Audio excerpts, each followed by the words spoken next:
and welcome to the Loved and Listened To channel. I'm Nicole, and before I start this week's video, I just want to give a very gentle and sincere trigger warning. So if you watched last week's video, you know that this week I'm going to talk specifically about death. I'm going to talk about death that occurs around the holidays and how you can handle that. I'm going to share some of my personal stories and experiences with dealing with death around the holidays.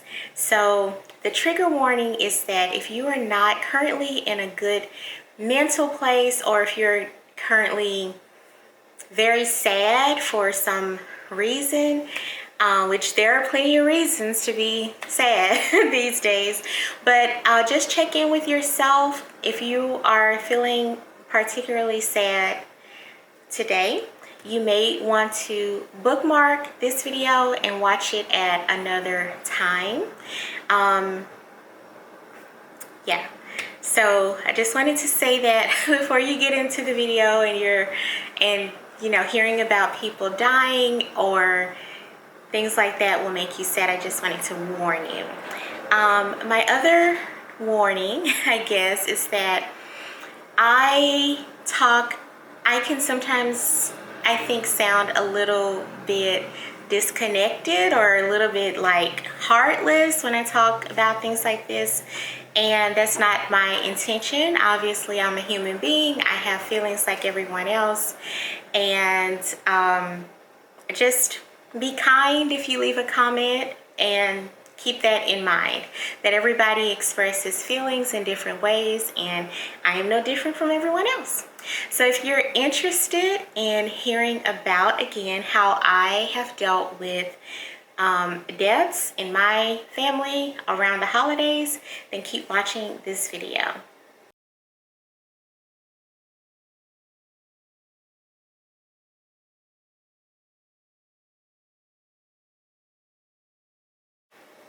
All right, so let's get started. So I'm going to break this video up into basically two parts. It might be kind of a long video, so forgive me in advance. I will try to put some timestamps in the comments so you can skip to the part or parts that interest you. But to get started, I am going to tell you the two things that I'm going to talk about. So the first topic is what to do if a loved one passes away during the holiday season. And then the second topic will be how to handle your first and the remaining holidays without your loved ones. So as soon as I started recording this video, a piece of furniture started to act weird. A piece of furniture that belonged to my grandmother, who is no longer with us in this 3D realm. So weird, I don't know. Okay, so I'm back. I'm gonna proceed with the video now. Now I'm kind of like freaked out. All right, so I decided to talk about these two topics a little bit separately because in my experience, I've had family members who have passed away at different times of the year, so throughout the whole year. But when one of my family members passed away very, very close to Christmas, that was like a different experience of death than, you know, say someone who passed away in the summertime or whatever. So that's why I decided to separate these two topics. So let's start by talking about why a death that's really close to the holidays can be especially painful and sad in a different way than when a person dies any other time of the year.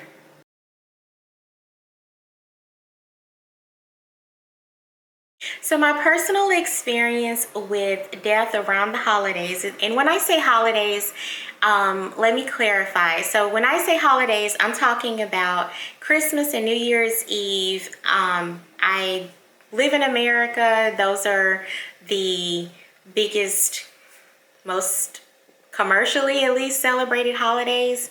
And as a child, those Christmas, not New Year's, but Christmas was a very big, our Christmas celebrations were a very big part of my upbringing. Many of my best memories as a kid are related to things that we did around Christmas, like dresses and parties and food and family gatherings and church speeches and all this kind of stuff. So just to clarify, when I say the holidays, I mean Christmas, Christmas Eve, Christmas, New Year's Eve, New Year's Day. So my personal experience, like I was saying before, of a death in my family that occurred near Christmas was when my aunt passed away. And my aunt's birthday was the day before Christmas, and she passed away the day before her birthday on December 23rd. And so this experience was absolutely awful. My aunt passed away almost 20 years ago, and I'll talk a little bit more about grief and how I've handled grief over the years. But as you can probably imagine, having a family member pass away the day before their birthday and 2 days before Christmas was devastating. It was absolutely just probably one of the most sad times of my life, if not the most sad time in my life. And I still think about her to this day. I still recall the day that I heard about her passing away. All of those memories are still very fresh, and they do come up for me, not just during the holidays, but throughout the year. Anytime that I think of her or something reminds me of her, or even sometimes when I'm just thinking about Christmas or the holidays in general, those feelings of grief just continue to rise. But over time, I can say that, like, for example, if you're dealing with this right now, I can say that over time it does get easier, and you can get to the point where the sadness and the grief is a little bit more of like bittersweet melancholy instead of extreme grief.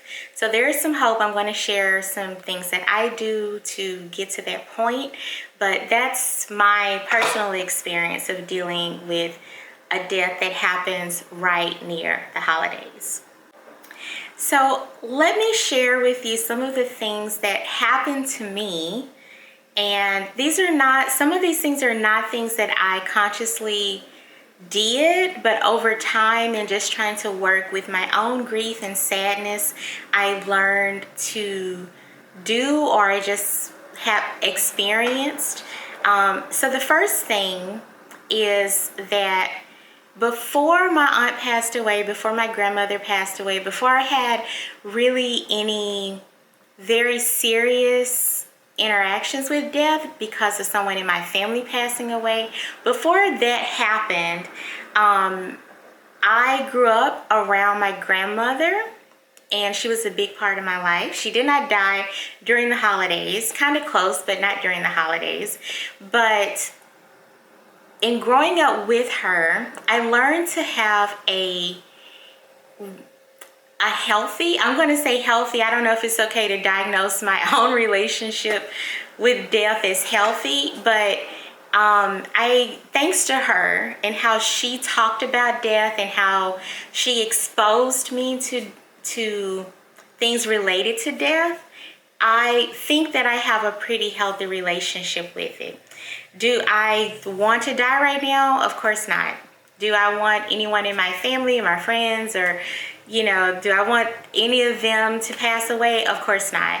But because my grandmother talked to me very openly about her beliefs and her viewpoints on death, and she also would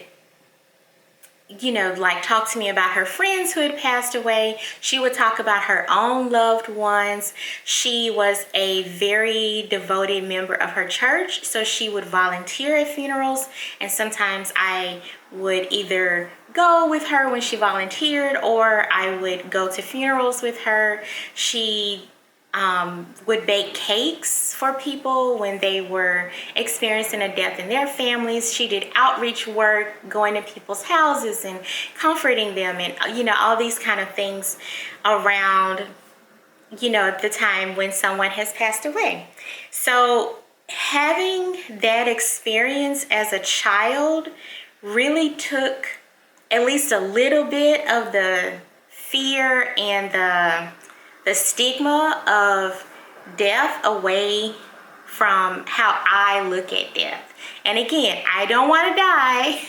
I don't want people that I know to die, but I have a general acceptance. I think that's the word I've been looking for. I have a decent acceptance that life, of all things that get to live, life is temporary. And it's very fragile, and it's very unpredictable. It's chaotic. We don't know when we're going to die. It's a crazy thing to think that you could pass away overnight or while making this video. It's just so crazy. And the way, another thing I'll say that helps me with mentally having some space for acceptance is also my practice of Stoicism. So a couple of weeks ago, I talked about a couple of the books that I've read that's based on the teachings of Stoicism, and that those teachings and that practice of Stoicism also helps me with making space for acceptance. So briefly, the practice of Stoicism in this particular instance helps me to practice acceptance. It's just like, okay, this is what has happened. This is awful. I am sad. I have been sad. I will probably continue to be sad. All of those things. It's not saying that you're not going to be sad, you're not going to have feelings or whatever, but taking away some of the fighting against what has happened, some of the mental fighting that you can have against what's happening, and just letting yourself be sad and letting yourself experience all of the grief and the turmoil or whatever that goes along with someone passing away, especially during the holidays. Letting yourself accept that that is what you're going through right now really helps to lessen some of it helps to lessen some of the pain. So I'm sharing this not because this is something you can do retroactively, but if you have children and you want to help them develop a healthy level of acceptance of death, which is going to happen to them, you, everybody that they know, everybody that they love. I know that sounds awful, but it's true. So if you want to help them to develop some level of peace and acceptance with death, then I would say to basically follow my grandmother's footprints. If you if you can, talk to your kids about the natural life cycle of things. If they have pets that have passed away, or if they have plants that pass away, or not pass away, but if your plants die, or if they see dead animals like a bird or something on the street, take time to use that as an opportunity to talk to them about the natural life cycle of all living things. I know some parents prefer to kind of sugarcoat life and sugarcoat death and stuff with their kids, and that doesn't really do them a lot of good, especially as they get older. So when you think that it's an age appropriate time and you can bring it up naturally, God forbid someone actually passes away in your family, but when you can bring it up naturally with your kiddos when they're old enough, you think, to be able to understand what death is, what it means, you can share that with them. And you can do that with or without any religious kind of coloring. I think that my grandmother did a good job, because even though she was religious, she was also very practical. And she was very frank about what she wanted for her own, when her own time came. And she didn't kind of try to sugarcoat it with me. She didn't try to make it into something that it wasn't and color it with all of this religious dogma. And that was very helpful to me. That was very helpful to me, just to be told the truth and experience the truth through my grandmother's eyes, and experience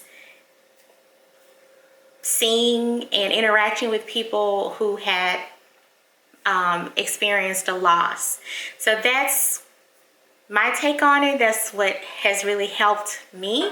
And again, you can't do that retroactively, but even as an adult, if you are, trying to prepare yourself, for example, if you have a sick parent or something, you may choose to volunteer at a hospice. One of my good friends volunteered at a hospice, and that allowed her to get some interaction with people who are in the process of dying, and to kind of remove some of the stigma, see them as people, not see them as like being locked away in a room or a morgue or something. And that experience, according to her, was very helpful to her, her feelings about death, and also her feelings of what it means for her to live. And I think that's a really big point, because if you can develop some acceptance in yourself about what is inevitably going to happen to you, then I think that the inside you change, and you start to really appreciate the time that you do have and the life that you do have. And that has happened to me also. So I hope that's helpful, and I hope that little bit of background influences you to open yourself up to learning more about what it means to die. The next point that I'll make is you can't be prepared for when someone passes away. So despite everything I just said, you can prepare yourself mentally, but there's nothing that you can do to fully prepare yourself for when your reality shifts from this person is alive to this person has passed away. You can definitely have more space in your heart and your mind for acceptance, like I've talked about, but you definitely cannot just make a checklist and fully prepare for how you're going to feel. So that's why it's really important to be ready to just feel however you feel when the time comes, if the time comes for you to have to deal with this. And my other suggestion related to that is give yourself grace. Give yourself a lot of grace for how you feel whenever your loved one passes away. You can't predict. You can't over-prepare. So when it happens, give yourself grace to just accept however you feel and whatever is going to happen to you when the loved one passes away. I'd like to also share that, I think I shared this already before, but my aunt that passed away the day before Christmas Eve, she passed away almost 20 years ago. And I've actually at this point lived about half of my life without her being in my life. And even though it's been that long, I still to this day have episodes when I am very sad. It's like a wave of sadness comes over me, sometimes because I saw a picture of her, but other times it's just out of nowhere. The grief resurfaces. It's always there. It's always, it gets less intense over time, and it moves from being every day I'm sad to every other day, you know, but it's still there. And part of living and loving someone is knowing, or at least acknowledging, that when they are gone, the love that you had for them doesn't die with them. And the love that you have for them is really what grief is. It's the longing to share the love that you have with the person that's gone. So instead of trying to make yourself really busy, because that's what I did, trying to make yourself really busy in an attempt to avoid feeling the sadness, just let yourself be sad. Just let yourself be sad. And that kind of leads me to my next point of, especially if your family member dies around the holidays, do not expect yourself to keep the commitments that you still had before that person passed away. In my case with my aunt, she kind of became ill quickly, and then she was in the hospital for a while, and I thought that she would come home. So it wasn't a shock that she was sick, but it was a shock that, like, oh, now she's not going to come home. And I had to accept that. And thankfully in my family, we didn't push ourselves to still do this big celebration and all of this stuff. I remember it being very somber and us getting together, but it being very low key. And that was what I needed. I cannot speak for what my other family members needed, but that's definitely what I needed. I just needed to be supported. I needed to feel loved. I needed my sadness to be acknowledged. But I also needed to be without the pressure of performing during the holidays like we often do. We perform like we're happy, or like we are doing better than we are, whatever that means. That can mean a lot of things, but I didn't feel like I needed to perform. I didn't like walk into rooms and burst into tears, but I remember feeling like, okay, I am deeply sad, and that's just what it's gonna be. And I've stuck to that to this day, basically. I try to not perform joy. And that's especially very helpful, I think, across the board, regardless of the situation, but definitely when someone passes away, don't perform. If you're sad, your aunt, your mom, or whoever, they passed away during the holidays, tell those people to stay at home. You're not cooking chicken. You're sad. You need to go be sad. You're not going to bake and cook a ham and hang tree ornaments and stuff. No, you're sad. Let yourself be sad. If your way of dealing with sadness is to go out and be around people and, you know, stuff like that, then that's different. But for a lot of us, I think that sometimes we really just need to let ourselves be sad. And that might include canceling your holiday plans and your flights and stuff, and just staying in bed. Give yourself the grace to do that if you need to. The last part of this part of the video that I want to talk about is the expectation of what you think the holidays are going to be like. So, like I was just mentioning, you can't really force, you can force it, but it's not wise to force or try to manufacture some feeling that you're not feeling, especially when it's about something as serious as someone passing away. For a long time after my aunt passed away, I kept thinking that at some point I would be able to create the feeling that I had when I was with her before she passed away during the holidays, that I could somehow manufacture that feeling again on my own.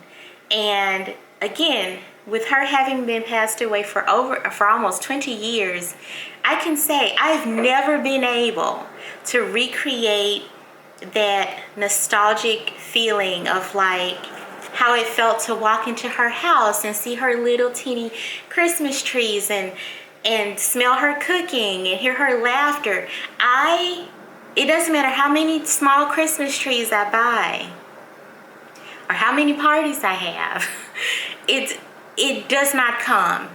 And now that I'm at this point in my grief process, which is just a part of my life now, I know I'm not trying to get that again. I reminisce and I feel good and I write about it and I look at pictures of her and stuff, but I'm now in acceptance that my aunt is not with us anymore in this way, on this plane, in this experience, in this 3D, in this matrix. She's not here.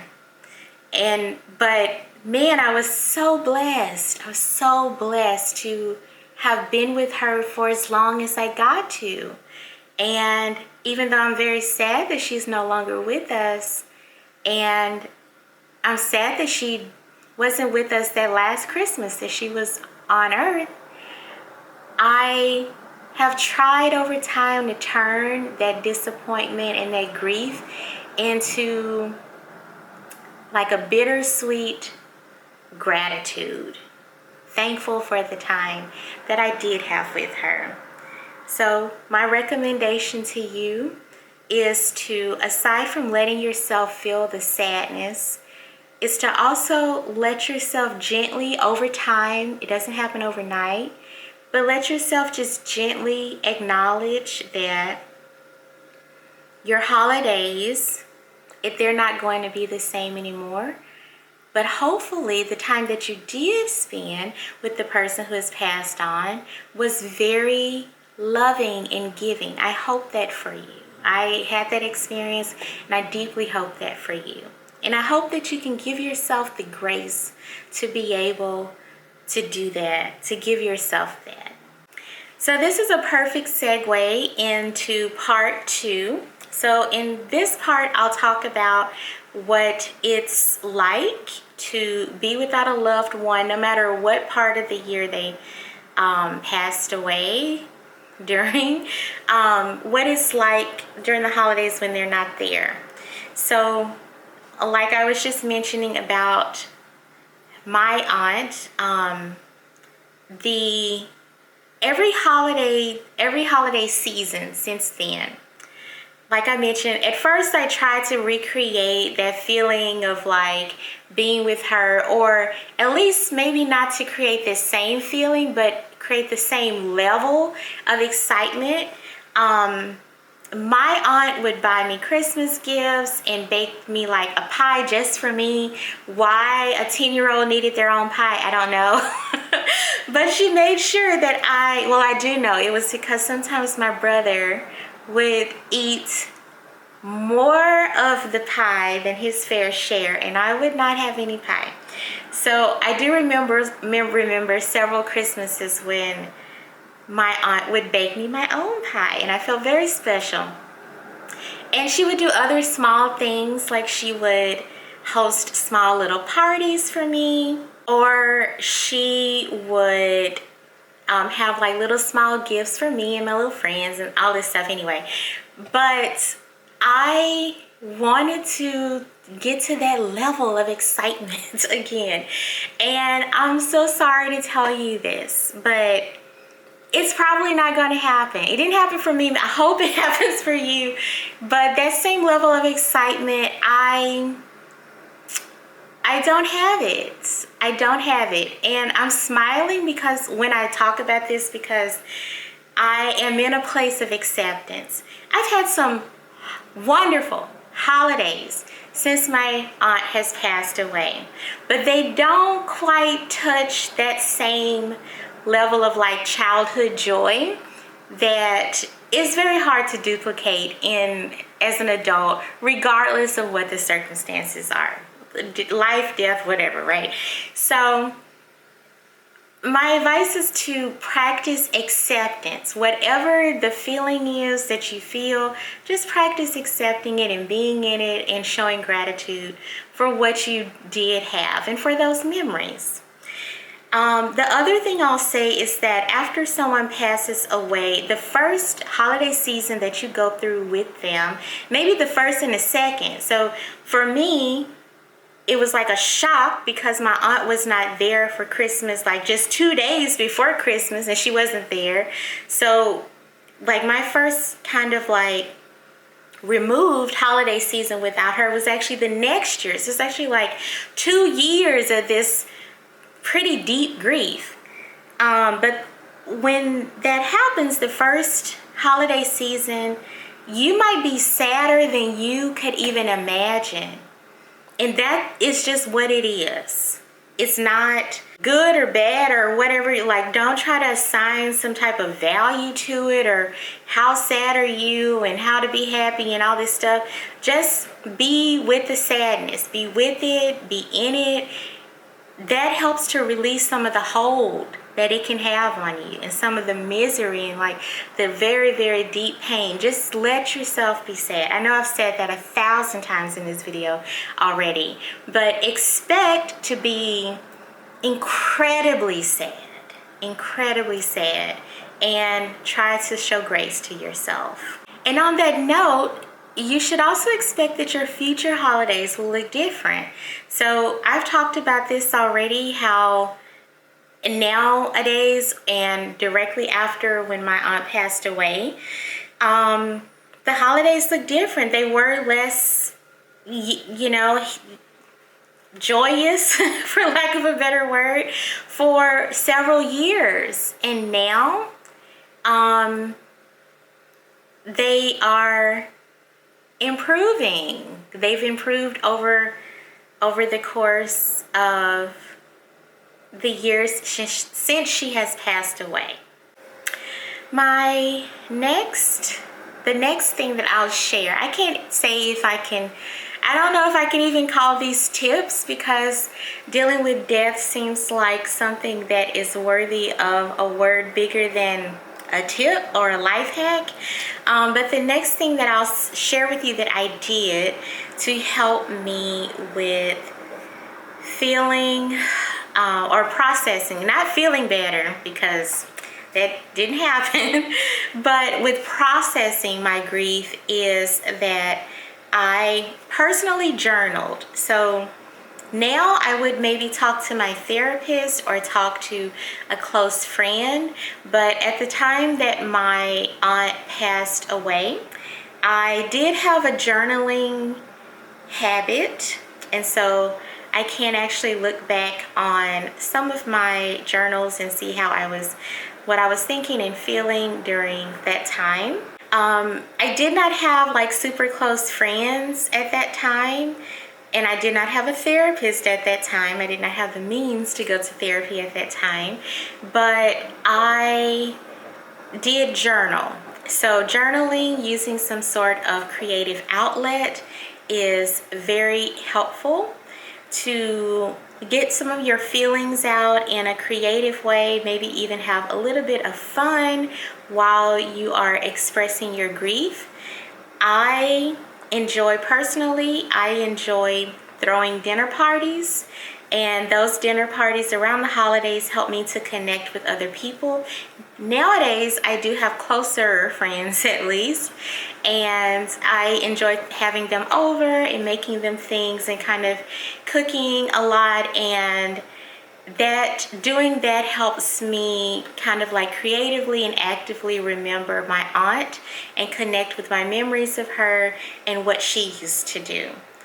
And those small dinner parties that I have with my friends every year, they really remind me of the importance of getting people together and sharing creativity and love through food. And that was something that I think that was one of the ways that my aunt really impacted people around her, was through the sharing of food and laughter and jokes and gifts and stuff like that.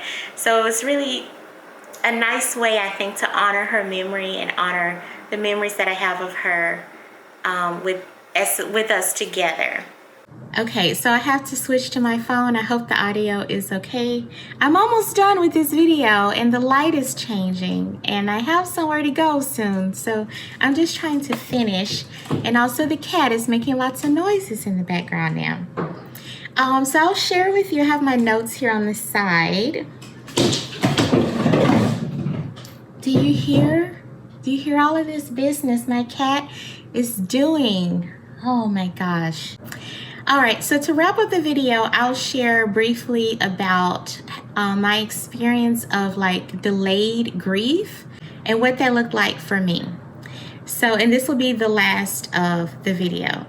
So I wanted to share with you how I experienced the grief of losing my aunt, because I think that my experience is probably pretty normal, but I think that a lot of the programming or the messaging or whatever you want to call it that we get about grief is that you're sad and then you work really hard and then you get better and then you should feel better and then that's the end of grief.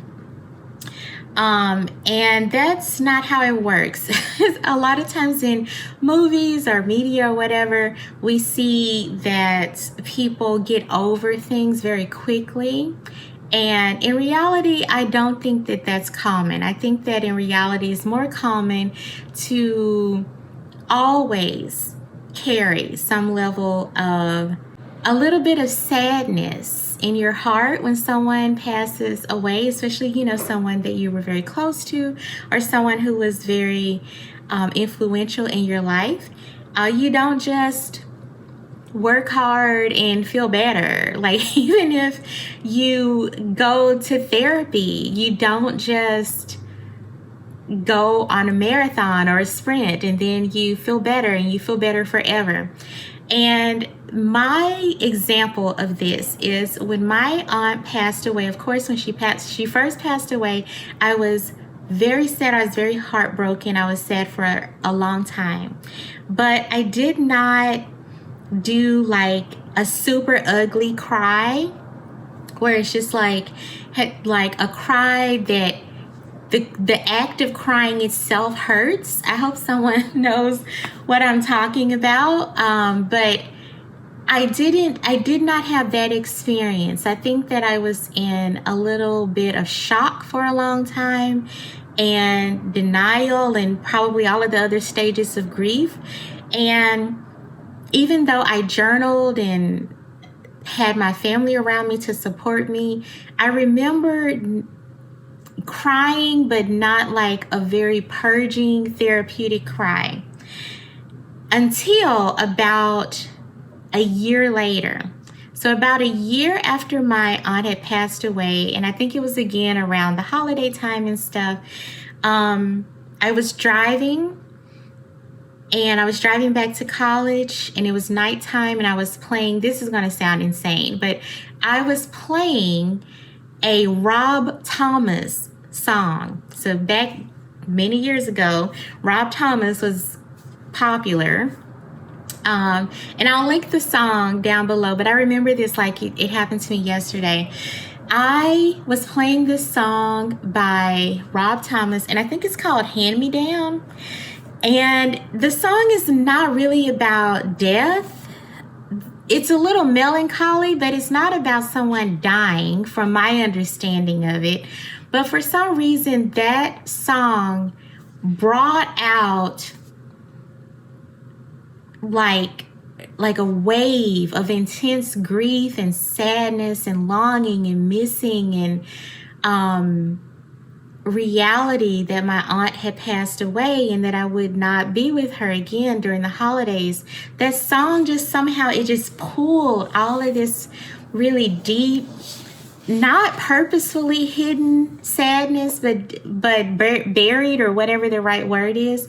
It pulled it out of me, and I cried for almost an hour straight, the duration of the drive I was making. I just cried and cried until I didn't have breath. I didn't have tears. I didn't have anything left to cry out. It was very strange. It was very strange.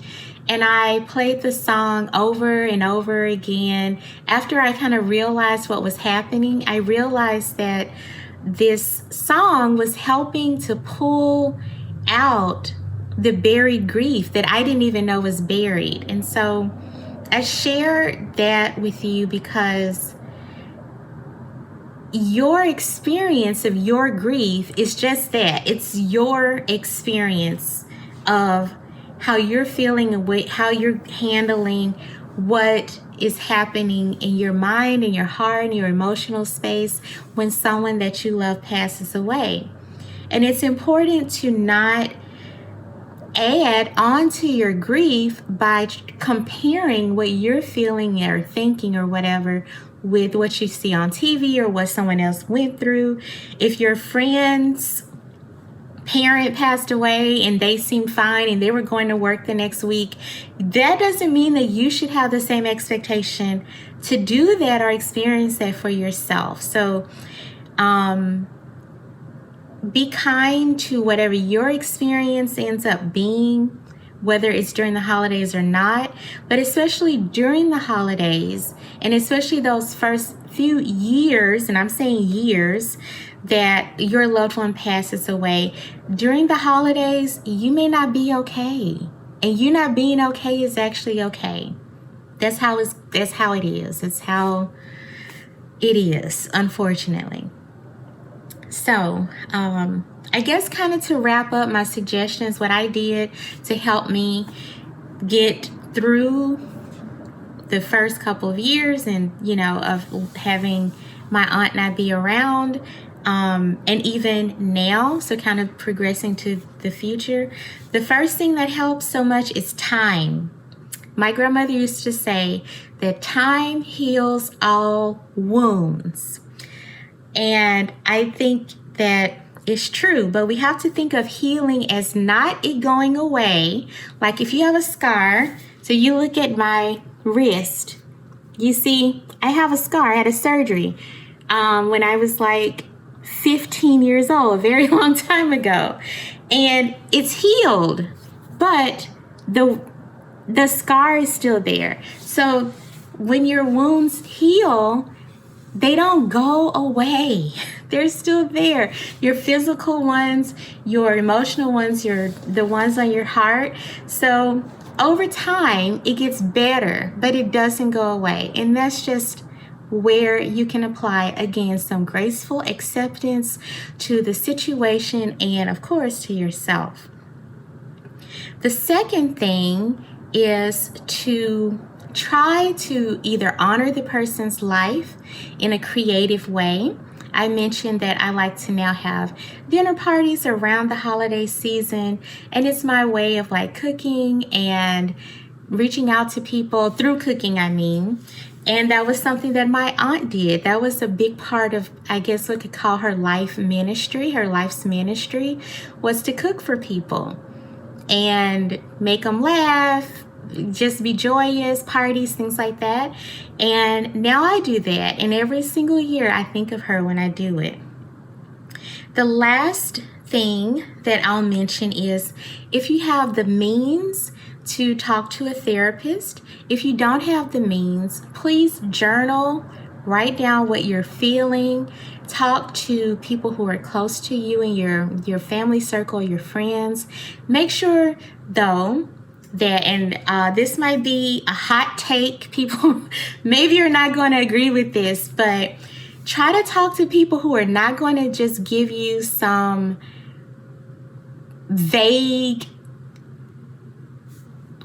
some vague encouragement. So I hate it when something bad happens to someone and people will say stuff like, well, God doesn't put anything on you that you can't bear, or the sun shines after the rain, or whatever. Like, that is not helping me.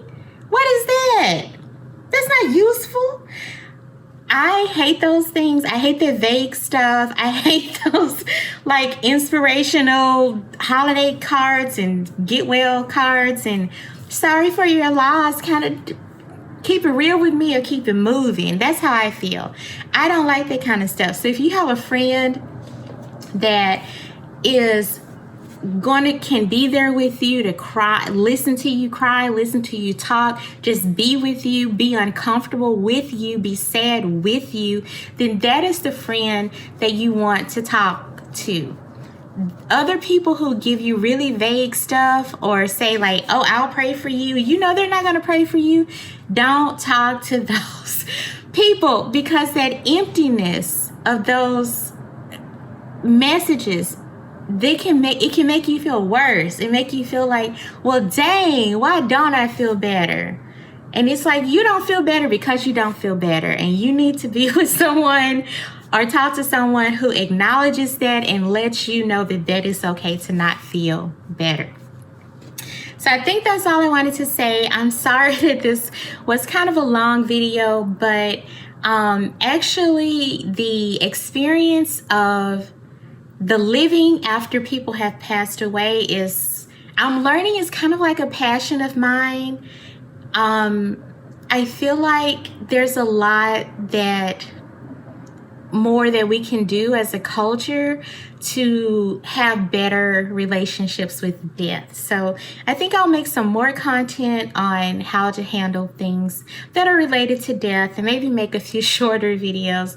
But anyway, if you stayed until the end, I really appreciate it.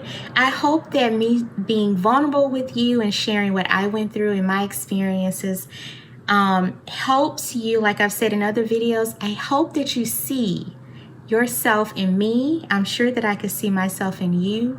I hope that you know that you're not alone in whatever experience of grief that you are having.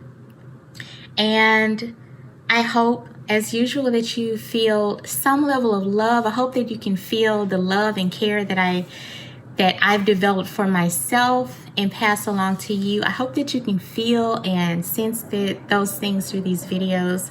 And I just appreciate that you've watched. If you have watched to the end, I invite you to comment whatever you want. But if you can't think of anything to comment, I invite you to be morbid with me, because we have talked about death for the last 45 minutes or so. And I invite you to, comment 3 skull emojis, just to be playful. We talked about some heavy stuff in this video. Let's end it on a playful note and comment those 3 skull emojis or whatever you may feel like. So until the next video, again, I appreciate you so much for watching. I will see you in the next video. This is Nicole signing off for Loved and Listened To. Take care and be blessed.